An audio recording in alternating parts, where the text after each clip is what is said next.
Estás escuchando Sustentabilidad al Aire, segunda temporada. Reportajes sonoros sobre conflictos, innovación y soluciones para enfrentar los desafíos de la sustentabilidad.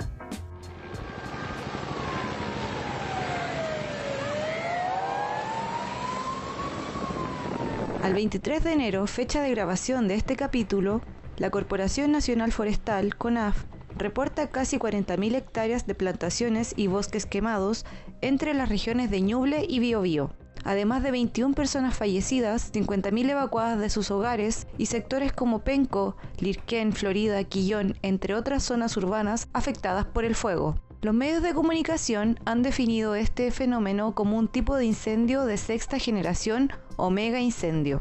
¿A qué nos referimos cuando hablamos de estas catástrofes? Mi nombre es Pablo Sarricolea, director del Departamento de Geografía de la Universidad de Chile y también investigador del Centro de Ciencia del Clima y la Resiliencia. Los incendios de sexta generación, y esta lógica de denominarlos de esa manera, tiene que ver con la capacidad y la velocidad, la capacidad de respuesta para apagarlos y extinguirlos, como también la velocidad de avance de las llamas. Hoy día los incendios de sexta generación son aquellos que cubren áreas muy grandes, que llamamos mega incendios, y que además, producto del calentamiento global, el cambio climático, se hacen incontrolables, condiciones meteorológicas extremas que hacen que avancen a velocidades nunca vistas y que por lo tanto su extinción sea muy compleja. Las llamas hacen que el aire más cercano se haga más ligero. Al hacerse más ligero, el movimiento que predomina es el movimiento ascendente del aire. Cuando se encuentra con humedad de la atmósfera en altura, esto condensa y se generan las nubes de tipo pirocúmulo. ¿De acuerdo? Eso en un incendio pequeño se generan pirocúmulos.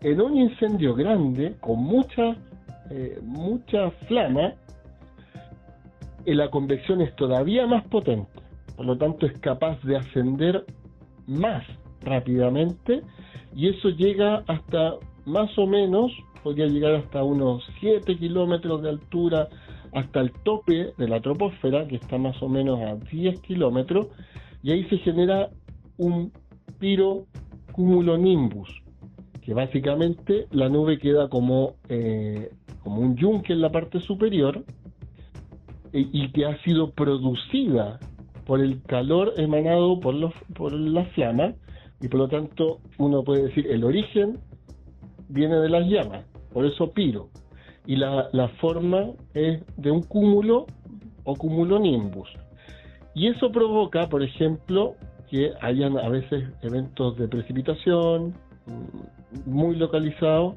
si es que la humedad es suficiente, y lo más común son los rayos propios de los pirocumulonimbus. Otro antecedente es que hace 5 años el Centro de Ciencia del Clima y la Resiliencia, CR2, advirtió que las localidades de Penco y Lirquén podían ser afectadas por una ola de incendios, tal como hoy está sucediendo, debido a la distancia que tenían de una vasta zona de plantaciones forestales.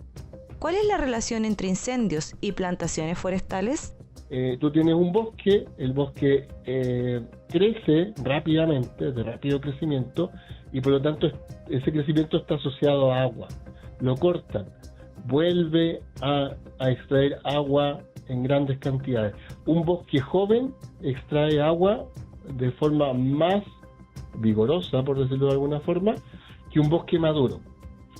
Entonces un bosque maduro no tiene tanto requerimiento hídrico como si lo tiene una plantación forestal. Así que eso es un tema.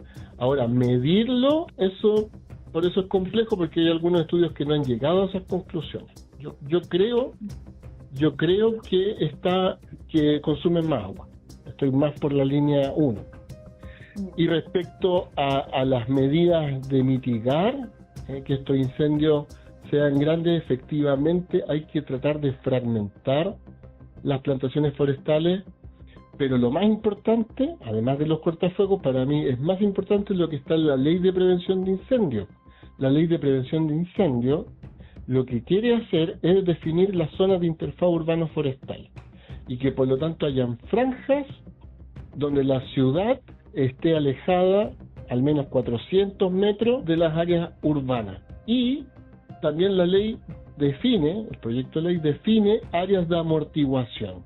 Y esas áreas de amortiguación podrían tener otro tipo de coberturas, por ejemplo, viñedos, cultivos, plantas bajas, para justamente que el fuego no avance tan rápido.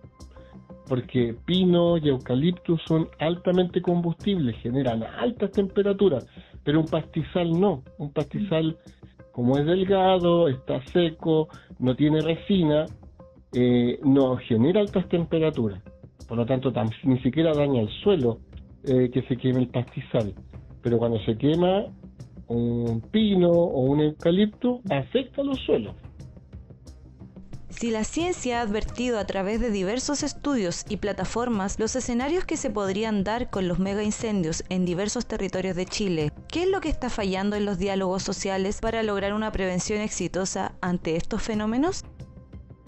Para ahondar en este tema, conversamos con Marco Billy, académico de la Facultad de Ciencias Agronómicas de nuestra Casa de Estudios, coordinador académico de PROMA, UChile, e investigador del Centro de Ciencia del Clima y la Resiliencia, CR2. Si hay información, toda esta información levantada por el CR2 o la misma información que estás trabajando tú, del cambio climático en los territorios, y no se aplica finalmente y pasan estas mega catástrofes, ¿qué es lo que está fallando, crees tú, en el diálogo entre academia, comunidades, gobierno? Nosotros en eso hablamos de interfaz ciencia política, un término, claro, suena complejo, pero es como esencialmente es como dice la palabra interfaz, cómo se conectan, cómo se relacionan la ciencia con la política. Y hay todo estudio importante también en el mundo científico, también en la política, de cómo mejorar esos mecanismos de interfaz, porque no son nada obvio. Lamentablemente, por construcción también es necesario que sea así. La ciencia y la política no hablan del mismo lenguaje, no solo en términos de palabras, ¿no? Que siempre se dice, los científicos hablan muy complejo y los políticos también hablan complejo, pero complejo de otra manera. Pero hay también un tema, por ejemplo, de tiempo, ¿no? Como el tiempo de la política es hacer cosas durante los 4 años de gobierno. El tiempo en la ciencia normalmente es un tiempo de mucho más largo plazo. Los tiempos de los proyectos que se hacen son súper cortos para los tiempos de la ciencia. Entonces la ciencia hace un estudio, pero el estudio queda ahí porque la ciencia no puede seguir porque no tiene financiamiento. A lo mejor quisiera seguir, pero no puede. Y la política quisiera que siguiera, pero no tiene cómo financiarlo. Entonces hay un tema también ahí de conexión muy pragmática, además de una conexión como conceptual, ¿ya? Que también es importante, que es bien fuerte. Y cuando uno mira los temas de interfaz, cómo funcionan en Chile, en otros países, y todos somos buenos en aprender de otros lados. Chile, comparativamente con una serie de países, también en la región latinoamericana, pero no solo, tiene paradójicamente un sistema científico bien potente. Digo paradójicamente porque tiene un financiamiento de la ciencia ridículo, 0.30 y tanto % del PIB, que es un tercio de lo que tiene el promedio de los países de OECD, y está el último de cola de los países de OECD, en que se supone que participa ya hace mucho tiempo. Entonces hay un problema de base de la ciencia, pero pese a eso tendría una ciencia muy buena. Ahora, el problema de cómo hacer que la ciencia llegue al tomar de decisiones, de nuevo hay un tema de tener estructuras que lo faciliten, porque la expectativa de que el científico después de hacer su trabajo y con la sobrecarga de trabajo que normalmente tenga, después puede dedicarse constantemente en hacer llegar las informaciones es bastante fuerte, ¿no? Muchos científicos no tienen incentivo, no tienen tiempo, no tienen ni siquiera capacidades como cognitivas para hacer eso, no es su trabajo, no es lo que hacen, y ahí faltan esta estructura de traducción. ¿Ya? Y también por el otro lado, muchas de las estructuras políticas no tienen una estructura de traducción clara de cómo incorporar la ciencia. Lo que se hace en contrario es hacer mucha consultoría, que están construidas de una forma que esa consultoría casi siempre la toman consultores internacionales, las cuales consultores internacionales no tienen el más mínimo interés en hacer algo que de verdad sea relevante para el país, están ahí por cumplir checklist, y por lo tanto hay un tema, y muchas veces no tienen el contexto local también. Por lo tanto hay un problema ahí de fondo de cómo está pensado todo el sistema de la conexión, porque si la consultoría, la conexión principal entre ciencia y política, la consultoría no la conecta y no hay muchos otros mecanismos, es bien complejo. Los mecanismos que existen son lo que se llama mecanismos de divulgación. La ciencia termina y va a divulgar, y lo que hace un policy brief, que a lo mejor el político lee o no, pero no es nunca suficiente por lo que quieren. La misma consultoría y los comités técnicos. Hay un montón de comités por cualquier cosa en que los científicos sí se invitan, pero se invitan paulatinamente, invito tal científico porque lo conozco y hay probablemente, si fuéramos a contar, descubriríamos que del total de los científicos nacionales hay un 0.0001% que están invitados a los comités y que están en todos los comités y todos los demás no se han metido nunca en un comité en su vida, ni siquiera saben lo que hacen los comités. Porque hay un tema de repetición y un tema de construcción de capacidades, de prestigio asociado con el estar en esa interfaz, que es bueno para la gente que hace, pero es una minoría lo que hace eso. Claro. Y entonces, como el sistema científico tampoco tiene una coordinación, es muy complejo para poder hacer estas cosas. Y además, como dije, no es una cosa constante, una cosa que se hace de vez en cuando y por lo tanto no está una transición constante de informaciones, no hay buenos sistemas de base de datos, plataforma para hacer eso, porque no hay inversión en aquello. Entonces hay mucho, estamos al debe en muchas cosas. También tenemos algunas buenas experiencias de cosas que se han hecho. En incendio, lamentablemente, poca. Se hicieron intentos de hacer ciertas plataformas prospectiva, pero esta plataforma prospectiva la usa mala pena la CONAF, son internas, no tienen necesariamente una validación científica, entonces hay como toda una serie de elementos que de verdad requerían reforzarse tomando experiencia de otros lados también. Este es un podcast de Sustentabilidad Uchile, en colaboración con PROMA, el Programa Transdisciplinario en Medio Ambiente, REDP, la Red de Pobreza Energética, y el Laboratorio de Paisaje Sonoro, Chucao Lab, iniciativas de la Universidad de Chile. Parte de los problemas de la interfaz son bien estructurales y tienen que ser modificados. Una otra parte tiene que ver con la práctica, cómo hacemos también ciencia. Y concretamente, yo creo que los científicos estamos buenos también para pedir, ¿no?, que la política se nos hace, que cambie el sistema de financiamiento y de incentivos, pero también nosotros mismos necesitamos cambiar la forma de hacer las cosas. Y parte del gran problema también, efectivamente, de estas cosas es que tendemos a fragmentar nosotros mismos el conocimiento. O sea, cada uno se especializa, hace su elemento, pero no hay muchos estudios que sean interdisciplinarios, que tomen en cuenta todos los elementos necesarios para que la toma de decisiones son importantes, y menos aún hay estudios que realmente se hagan en conjunto con el toma de decisiones, con la comunidad, que es lo que llamamos a veces transdisciplina, ¿no?, en el ámbito de la ciencia, digamos.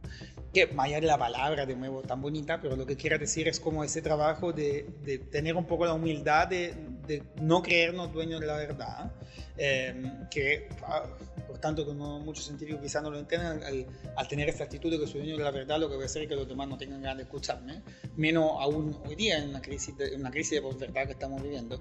Por lo tanto, yo creo que mucho lo que es necesario es como esta abertura de tener una forma de hacer ciencia que sea no solo rigurosa científicamente, sino también sea robusta socialmente, es decir, que considere los otros conocimientos, considere las prioridades de las personas, considere la perspectiva, entre en diálogo con esto, que no significa decir que todo lo que dice la persona o que toda la opinión pública tiene la verdad, porque si no, ¿para qué tengo ciencia? Pero sí que tener la idea de tener un diálogo y no partir con la idea preconcebida que yo tengo la verdad y el otro no la tiene, sino ponerme a dialogar y descubrir las verdades que los demás quizá ya tienen, que a lo mejor son iguales a la mía, o elementos que pueden profundizar mi comprensión, o elementos que me pueden llevar a seguir nuevas sendas, o también elementos en que quizá yo necesito comunicar al otro, pero lo tengo que hacer de una forma respetuosa y de intercambio, más que de llegar desde un pedestal, como muchas veces se hace. Y eso también vale para la política pública, porque necesitamos hacer una ciencia que sea no solo rigurosa y no solo robusta, sino también sea relevante, pero lo que se necesita, y mucha parte de eso significa dialogar con los conocimientos políticos, y relevancia significa que muchas veces tener una cosa que es perfecta desde el punto de vista científico, pero absolutamente infactible en la práctica, o absolutamente inaceptable políticamente, lo que hace es tener el efecto contrario a lo que yo quiero tener. Por lo tanto, en materia de incendio, por ejemplo, está bien darle la alarma que necesitamos hacer más, pero ¿dónde están las soluciones? ¿Ya? Lo que en la política, muchas veces hoy día ya todo el mundo tiene claro el diagnóstico de que tenemos un problema de gobernanza, pero para superar eso no pasa solo por decir darle más plata, si no hay más plata. Ya hoy día no hay y nadie sabe dónde buscarla. Puedo ponerme creativo y ayudarlo a buscar dónde conseguir más recursos, dónde conseguir formas de mejor coordinaciones, cómo lograr levantar esos datos, hacerlo accesible. En lugar que pedir y esperar que el otro responda, se trata de sentarme a la mesa con él y tener un poco ese trabajo de ir diseñando esas soluciones. Y es un trabajo largo. Para poderlo hacer bien, que requiere también construir confianzas, que requiere construir esos canales de comunicación, requiere construir competencia y usar competencia, porque no es que yo me voy Y me improviso eso, yo no me improviso médico, tampoco me improviso transdisciplinario. Es algo que requiere un aprendizaje y hay ciertas disciplinas que estudian, por ejemplo, cómo hacer procesos de facilitación, pero es algo que podemos incorporar en todas las disciplinas y requerimos también una educación, una formación que nos ayuden a tener ese tipo de pensamiento en todos los ámbitos y en todos los profesionales que vamos creando también, porque va a ser mucho más fácil lograr hacer estos diálogos entre la ciencia y la política si logramos tener una buena formación hacia la idea de interdisciplina, transdisciplina, co-construcción, proactividad también en quienes están en otro lado. Soy Javiera Romero, periodista del programa transdisciplinario en medio ambiente, PROMA, y en nombre del equipo les agradecemos haber escuchado un nuevo capítulo que nos invita a reflexionar en torno al rol de los espacios académicos para la sociedad en general. Les contamos que con este capítulo damos cierre a la segunda temporada de este podcast que hemos desarrollado en colaboración con el Comité de Sustentabilidad, la Red P, el Laboratorio del Sonido Chucao Lab y PROMA. Te invitamos a escuchar los capítulos anteriores y unirte al movimiento por un mundo más sustentable. Esto fue Sustentabilidad al Aire, segunda temporada. Un podcast de Sustentabilidad Chile, en colaboración con PROMA, el Programa Transdisciplinario en Medio Ambiente, Red P, la Red de Pobreza Energética y el Laboratorio de Paisaje Sonoro, Chucao Lab, iniciativas de la Universidad de Chile.